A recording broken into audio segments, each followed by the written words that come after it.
ગુજરાતમાં પાલિકાની ચૂંટણી જાહેર થઈ અને આ બધાની વચ્ચે સામે આવ્યું કે ભાજપે હજુ સુધી પોતાના ઉમેદવાર જાહેર કેમ નથી કર્યા। કોંગ્રેસ અને આમ આદમી પાર્ટી પોતાના ઉમેદવાર જાહેર કરી રહી છે અને બીજી તરફ સૌ કોઈનું ધ્યાન પડ્યું સૌરાષ્ટ્ર ઉપર, કારણ કે અહીંયા ભાજપની એક નવી રણનીતિ સામે આવી અને એવું સંભળાઈ રહ્યું છે કે અહીંયા બળુકા નેતાઓને બેસાડવા માટે એક નવી રણનીતિ અપનાવવામાં આવી છે। શું છે વાત, વિગતે ચર્ચા કરીએ। નમસ્કાર, આપ જોઈ રહ્યા છો નિર્ભય ન્યૂઝ અને હું છું આપની સાથે રિદ્ધિ। ગુજરાતની અંદર સ્થાનિક સ્વરાજની ચૂંટણી જાહેર થઈ, લગભગ હવે 19 દિવસ જ આ ચૂંટણીને આડે બાકી છે। કોંગ્રેસ અને આમ આદમી પાર્ટી ધીમે ધીમે પોતાના ઉમેદવાર છે તે જાહેર કરી રહી છે, પરંતુ હજુ ભાજપે પોતાના એક પણ ઉમેદવાર જાહેર નથી કર્યા અને આ જ પરિસ્થિતિ આપણને રાજકોટમાં પણ જોવા મળી રહી છે। પરંતુ આ વખતે રાજકોટમાં એક નવી રણનીતિ અપનાવવામાં આવી છે અને જે બળુકા નેતા છે તેમને બેસાડવા માટેની આ રણનીતિ કહી શકાય તો પણ નવાઈ નહીં, કારણ કે એક પેનલ તૈયાર કરવામાં આવી હતી જે ગાંધીનગર મોકલવામાં આવી હતી, પરંતુ જે ઉપલા નેતાઓ છે તેમને ક્યાંક એવું લાગ્યું કે અહીંયા બળુકા નેતાઓનું ચાલી રહ્યું છે, એટલા માટે જે આ પેનલ બનાવવામાં આવી હતી તેને રિજેક્ટ કરવામાં આવી।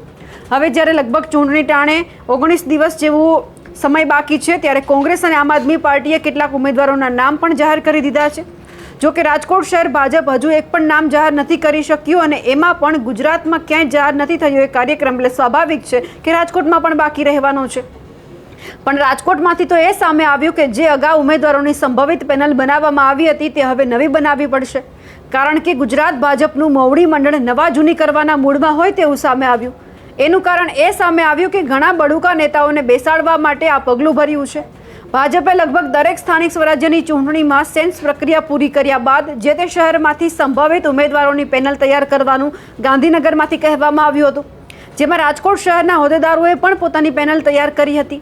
તેમાંથી નામ ફાઇનલ કરવાના હતા, જો કે કેટલાક નામ એવા હતા જેનાથી મોવડી મંડળ નારાજ હતું અને નવા નામની પેનલ તૈયાર કરવા સૂચના પણ આપી દેવામાં આવી અને જે સૂચના આપવામાં આવી છે તે મુજબ હવે નવી જ પેનલો તૈયાર કરવામાં આવી રહી છે।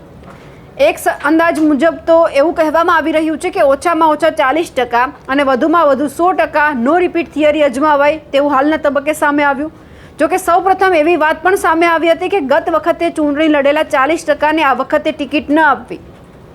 જોકે આ થિયરી ચર્ચા વિચારણાના અંતે એવો નિષ્કર્ષ ક્યાંક નીકળ્યો કે જો 40%ને જ કાપવામાં આવે તો પણ કેટલાક બળુકાઓના માનીતાઓને ટિકિટ મળતી હતી। આથી એવું નક્કી કરવામાં આવ્યું છે કે 40% નહીં પરંતુ 100% નો રિપીટ થિયરી અપનાવવામાં આવે। આ અંગે રાજકોટ શહેર ભાજપના આગેવાનો અત્યારે તો મગનું નામ નથી મરી પાડતા, પરંતુ 8 અને 9 એપ્રિલે રાજકોટ મહાનગરપાલિકાના ઉમેદવારો ભાજપ જાહેર કરશે ત્યારે કેટલાયના પગ તળેથી જમીન પણ સરકી જાય તો પણ નવાઈ નહીં। નવા નામ નવી પેનલ સાથે પ્રમુખ છે લગભગ ગાંધીનગર પહોંચી પણ ગયા છે। આમ જોવા જઈએ તો પેનલ બનાવવા માટે લગભગ 80 થી 90 દિવસની તૈયારી છે તે કરવી પડતી હોય છે। સેન્સ બાદ તેમાંથી ચોક્કસ નામો કાઢી નખાય છે અને અંતિમ પેનલ પણ તૈયાર કરવામાં આવતી હોય છે। આ બધું અગાઉ તૈયાર થઈ ગયું હતું। પેનલ જ્યારે ચૂંટણી સમિતિને સોંપાઈ એ બાદ જ ચર્ચા થઈ, પરંતુ સંખ્યાબંધ નામો છે એવા હતા કે તેના નામથી પ્રદેશ નેતાગીરી ખુશ નહોતી, એટલે હવે નવી પેનલ તૈયાર કરવામાં આવી છે અને રાજકોટ શહેર ભાજપ પ્રમુખ ફરી ગાંધીનગર આવ્યા છે અને એ પછી 1-2 દિવસમાં સત્તાવાર રીતે ઉમેદવારની જાહેરાત કરાશે તેવું પણ લાગી રહ્યું છે। પણ આ બધાની વચ્ચે આ વખતે એ જોવાનું છે કે અહીંયા કોનો દબદબો જળવાશે, ભારતીય જનતા પાર્ટી, કોંગ્રેસ કે પછી આપ।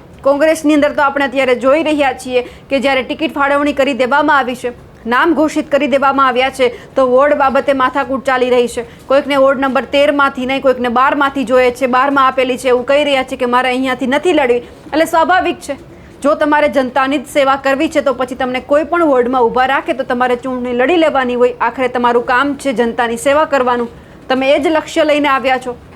પણ ક્યાંક આ ચૂંટણીમાં કોંગ્રેસની અંદર એવું દેખાઈ રહ્યું છે કે એમના ઉમેદવારોને ફક્ત પોતાના ખિસ્સા ભરવામાં રસ છે, એમને ક્યાંય જેવું નથી લાગતું કે અમારે લોકોની સેવા કરવી છે। એટલે એક તરફ હજુ ભાજપના ઉમેદવાર રાજકોટમાં જાહેર નથી થયા, બીજી બાજુ આ ડખો છે, આમ આદમી પાર્ટી પોતાનું પ્રદર્શન કઈ રીતે અહીંયા બતાવે છે તે પણ સવાલ છે। આ બધાની વચ્ચે આ વખતે કોણ ફાવશે, રાજકોટના મતદારોનો આ વખતે મૂડ કેવો રહેશે તે પણ જોવાનું છે। અમારા અહેવાલને લઈને આપનું શું માનવું છે કમેન્ટ કરીને ચોક્કસથી જણાવજો। સાથે જ અમારી નિર્ભય ન્યૂઝ ચેનલને લાઇક, શેર અને સબસ્ક્રાઇબ કરવાનું ભૂલશો નહીં। નમસ્કાર।